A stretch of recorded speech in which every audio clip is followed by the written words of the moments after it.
Assalamualaikum warahmatullahi wabarakatuh. Perkenalkan, nama saya Nia Kurniawati dari Fakultas S1 Farmasi kelas A Universitas Megariski Makassar. Di sini saya akan membuat video untuk memenuhi mata kuliah saya, yaitu wawasan ilmu farmasi.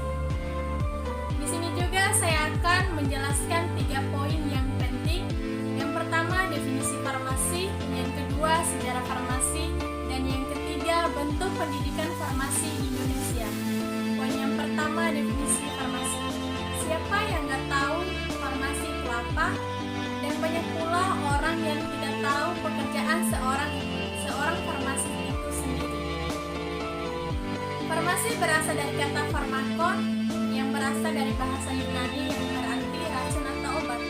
Mengapa dikatakan racun atau obat? Disebab obat dapat menyembuhkan jika digunakan secara tepat atau benar, dan jika disalahgunakan maka obat sendiri akan berefek racun atau bisa menyebabkan kematian. Jadi farmasi ini berperan penting dalam memastikan efektivitas dan keamanan penggunaan obat. Poin yang kedua, sejarah farmasi. Ilmuwan kefarmasian belum dikenal oleh ilmiah pada zaman Hippocrates, atau lebih dikenal sebutan Bapak Ilmuwan Kedokteran, pada tahun 460 sebelum Masehi sampai dengan pada tahun 370 sebelum Masehi. Pada saat itu, dokter memiliki banyak tugas, tidak hanya mendiagnosa suatu penyakit yang diderita oleh suatu pasien, tetapi dia juga mempersiapkan ramuan atau racikan, sama halnya seperti kefarmasian atau apoteker.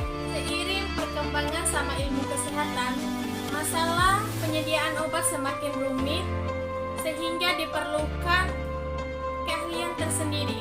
Dan pada tahun 1240 sebelum Masehi, Raja Jerman Friedrich II menyadari memerintahkan antara ilmu kedokteran dan ilmu kesehatan, jadi ilmu farmasi dan kedokteran awalnya sama. Awalnya ilmu farmasi ini berkembang pada tabib dan pengobatan tradisional yang berkembang di Yunani, Timur Tengah, Cina, dan Asia lainnya, dan hampir menyebar ke seluruh dunia, mulai dari Inggris, Amerika Serikat, dan Eropa.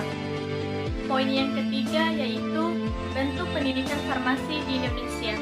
Yang ke-1, sekolah menengah farmasi atau yang disebut SMK.